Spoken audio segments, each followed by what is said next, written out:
I hope you read the article in PGurus.com about NIA conducting raids at 12 different locations in Jammu and Kashmir.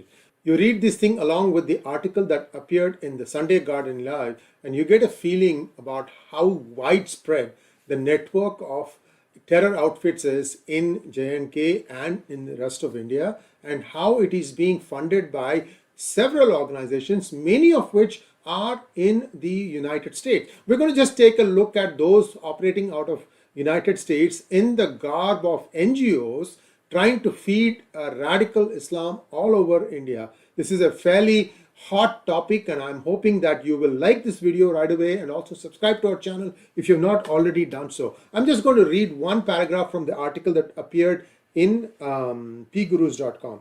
The newly floated, there are new outfits coming up being probed by NIA include the Resistance Front, TRF, United Liberation Front Jammu and Kashmir, ULF J&K, Mujahideen Ghazwatul Hind, MGH, Jammu and Kashmir Freedom Fighters, JKFF, Kashmir Tigers, PAAF, and others. These outfits are affiliated with Pak-backed organizations like Lashkar-e-Toiba, Jaish-e-Mohammed, Hizbul Mujahideen, Al-Badr, Al-Qaeda, etc., which have been banned by the government of India. See, this death by 1,000 cuts, Pakistan has really taken it to the extreme. And you are seeing now, not only Pakistan, but many Islamic countries are, covertly funding all these things. Because remember, I have done a lot of episodes on, the links of equality labs and IAMC, ISNA, I call them as alphabet soup organizations. Guess what? These people are also linked with what is happening in India. So expect a series of articles, a lot more sensational stuff coming your way. So let's take a quick look at all the different organizations that have been caught. And the ones that we are concentrating are the ones that operate out of North America. So you get the idea, right? To start with, I have identified 4. Islamic Medical Association of North America, IMANA, Islamic Circle of North America, ICNA, Islamic Society of North America, Islamic Relief USA.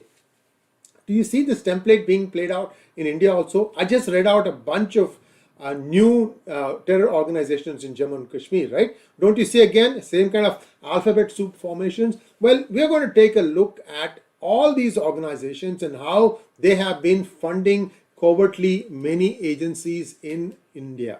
And IMANA, I've already done a detailed video on that one. I'll try and put that link in this description section. So those of you who have not read about what happened with IMANA, you can watch that video to find out. So let's go. First, there is another organization called Muslim Aid. It's a Jamaat-e-Islami charity headquartered in Britain, but operates a wealthy US branch. Best part is, the person who is the founder of this has been sentenced to death in absentia, and he was found guilty of genocide in the 1971 Bangladesh massacre of Hindus. This guy has been convicted by a court in Bangladesh. And still, this is the person who's the founder of Muslim Aid.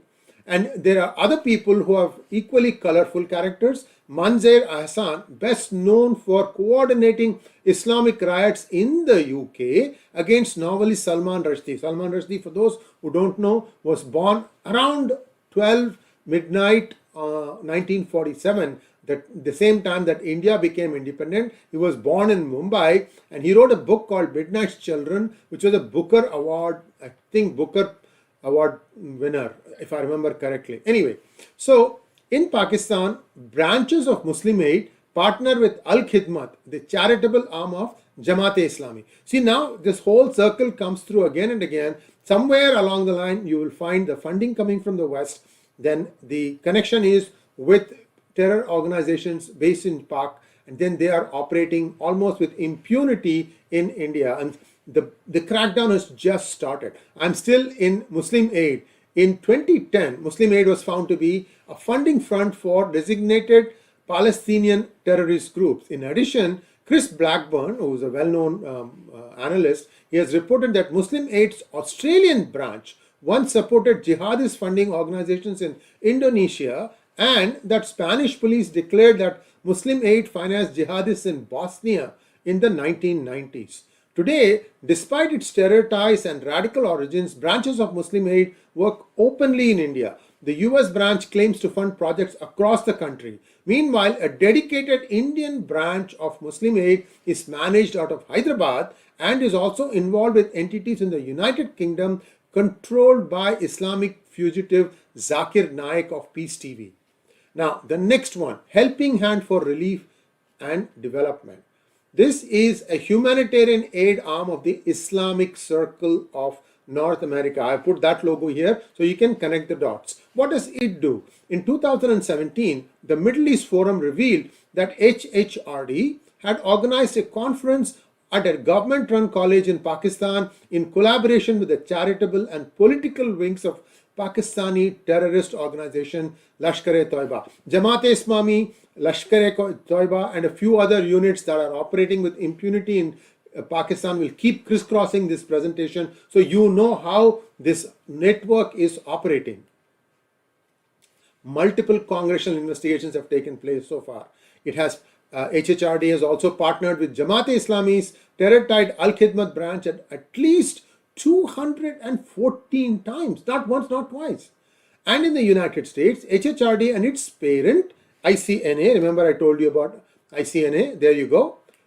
These two are key components of a powerful anti-India activism network and enjoy close relations with Pakistan's terror-tied ambassador Masood Khan. You know, ICNA, ISNA, many democratic political leaders, including the big boss Bernie Sanders and people like Ilhan Omar, Rashida Tlaib, all of them have taken money and they have even come to their conferences and derided India many times. So I'm not even going to go through the number of times Mr. Bernie Sanders, who was a presidential candidate, has talked about the minorities in India being in fear. This has been a lie they have been perpetrating. Anyway, I don't want to use bad words today. Despite all this, HHRD operates across India. In its 2019 tax return, HHRD claimed to have spent $700,000 in the country that year on projects such as orphan support, a rather traditional charitable activity for a terror-tied Islamic organization. The next one, Islamic Relief USA. Islamic Relief is a leading charitable institution of the Ikhwan al-Muslimin, better known as Muslim Brotherhood. Founded in the United Kingdom, the US branch is among the franchise's richest, raising over $100 million in annual revenue. In recent years, Islamic Relief has been denounced by several European and Islamic governments because of the extremism of its officials and its long reported history of close ties to Hamas and other designated terrorist groups. I mean, in 2020, the US State Department warned about the blatant and horrifying anti-Semitism and glorification of violence exhibited at the most senior levels of Islamic Relief worldwide. This was just, I think, in the waning Trump days. Of course, now under Biden, nothing is coming out. In 2017, Islamic Relief as well as HHRD and Muslim Aid took part in a charitable delegation for Pakistan, all of them together now, right? Organized by a Turkish regime umbrella organization called the Union of NGOs of the Islamic World.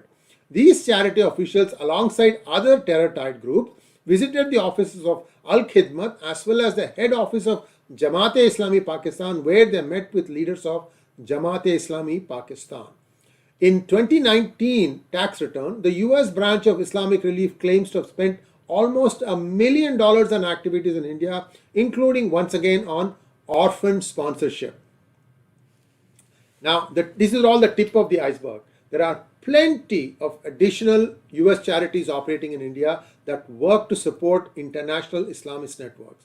Indian Muslim Relief and Charities, for instance, operates almost entirely in India, distributing more than 7 million to other organizations in India in 2020. And here comes the story about Islamic Society of North America.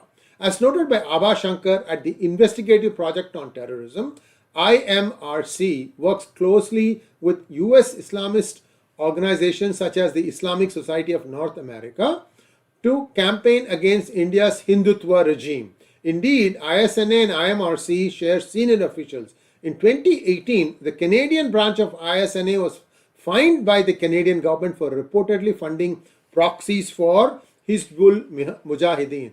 Other Islamist charities operating in India include the Zakat Foundation of America, which is aligned closely with the Turkish regime. Zakat Foundation founder Halil Demir previously worked for the Benevolence International Foundation, a major funder of jihad shut down by the US government in 2002. As if all this is not enough, there are other charities such as the Baitul Mal, or Baitul Mal I should say, which also claims to operate in India. This Texas-based charity openly funds terrorist proxies in Gaza and is currently run by Mazen Mokhtar, a former fundraiser for the Taliban and other jihadist groups. One of the key lessons from tackling terror finance after 9/11 was that so much of the ideological fervor that drives radicalization and jihad around the world is paid for and organized through the non-profit system.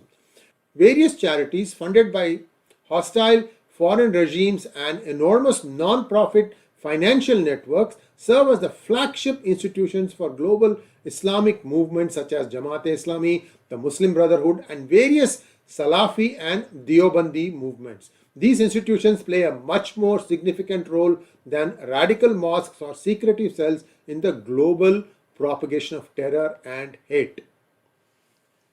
The problem with all this, Europe and the United States are really slow to realize what kind of damage this kind of an infrastructure can do. India, in contrast, has got some action going, but what has to happen is that it needs to cut off what is coming from the United States. We don't know what kind of arm twisting is going on people to try and cough up the zakat, which could be as high as I'm hearing 10, even 20, or even 30% of somebody's earnings. So this is serious stuff. Why somebody is being asked to do these kinds of donations, I don't know. But my bigger concern is all this money is being gathered in the name of charity, but it is being used to distribute hate. That is the problem. Suddenly, after the Nupur Sharma, so many people got eliminated because most of them were taken care of financially. So they didn't have the fear that what happens if they die. I mean, this has been going on again and again and again and again. My book, Who Painted My Money White, shows you one other way the funding happened to all these things. So you know that India is up against it. Perhaps that's why India is being a little bit faster to respond to all these things. I hope the West picks up the cue and starts acting fast too. Please like, share and subscribe to our channel. Don't forget to click on the bell button for notifications. Namaskar.